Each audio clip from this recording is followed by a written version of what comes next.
नमस्कार बंधुगण। आजिर विषय रूपे स्टोरी तरफरु समस्त को स्वागत। वर्तमान हिंदू पंचांग अनुसार महादेवंकर प्रिय मास श्रावण मास चली। यह गोटे पवित्र मास अटे।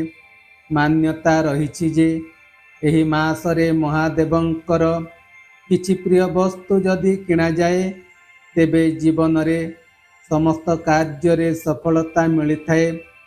एही मासरे महादेवंकर प्रिय रुद्राक्ष किणी घर को आनिले शुभ अटे एवं एहाकु महादेवंक निकटरे रखी नियमित चंदन और बेलपत्र देवा शुभ होइथाए। श्रावण मासरे गोटे डंबरू किणी कौनसी छोट पिलांकु उपहार भावरे देवा द्वारा भाग्य रे परिवर्तन आसी थाए। तंबार कलश किणी श्रावण मासरे कौनसी शिव मंदिर रे महादेवंकु अर्पण करंतु।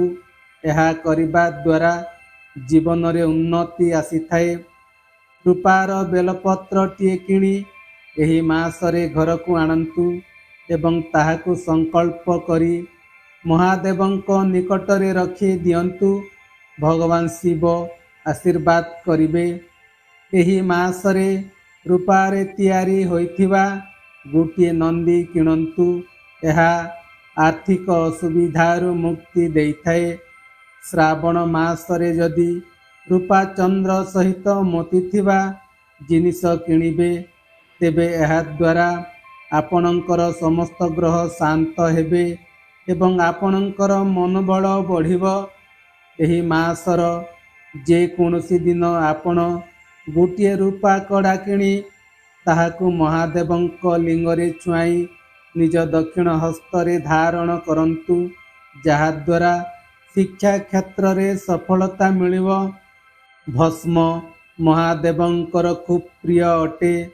एही मासरे किछि भस्म किणी ताहाकु महादेवंक निकटरे गोटे रूपा डबारे पुराई रखंतु। घरर समस्त असुविधा दूर होइजिबो। त्रिशूल एही मासरे किणी निज घरे महादेवंकु अर्पण करंतु। एहा द्वारा महादेवंक कृपा मिलिबो एवं समस्त खराब परिस्थिति दूरेई जिवो। श्रावण मासरे गोटे जोड़ा नाग रूपार किणी मंदिर रे दान करिबा द्वारा समस्त रिष्ट खंडन होइथाए। श्रावण मास को पवित्र मास भावरे शास्त्र रे उल्लेख करा जाइछि। धार्मिक मान्यता अनुसार एही मास भगवान शिवंकु समर्पित अटे। एही मासरे बहुत पर्व पर्वाणी मध्य पालन करा जाइथाए। शास्त्र अनुसार एही मास प्रत्येक व्यक्तिंक पई विशेष महत्व अटे। एही मासरे विभिन्न दान एवं धर्म कर्म भली शुभ कार्य करा जाइथाए।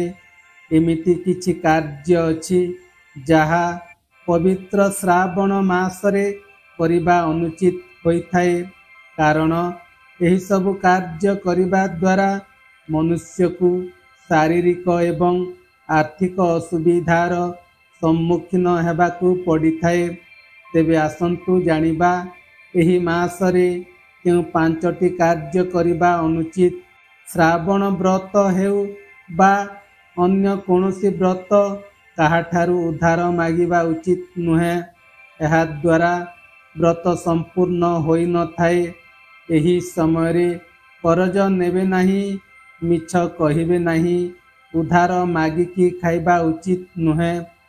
सोमवार व्रत हेउ अबा अन्य कोनोसी व्रत दिन रे नाशपाती केबे भी खाइबा उचित नुहे। एहा नाशर कारण होइथाए। व्रत दिन को छाड़ी अन्य दिन रे खाई पारिबे। श्रावण मासरे बहु दिनर अटा खाइले मांसर सेवन करिबा सह समान होइथाए। एहा द्वारा घोर पाप लागिथाए। श्रावण मासरे तुलसी और महादेवंको एका सह रखा जाए नहीं। एहा द्वारा ଘରେ ସମସ୍ୟା ଆସିବାକୁ ଲାଗିଥାଏ। ତେଣୁ ଶିବଲିଙ୍ଗରେ କେବେ ବି ତୁଳସୀ ଚଢ଼ାଇବା ଉଚିତ ନୁହେଁ।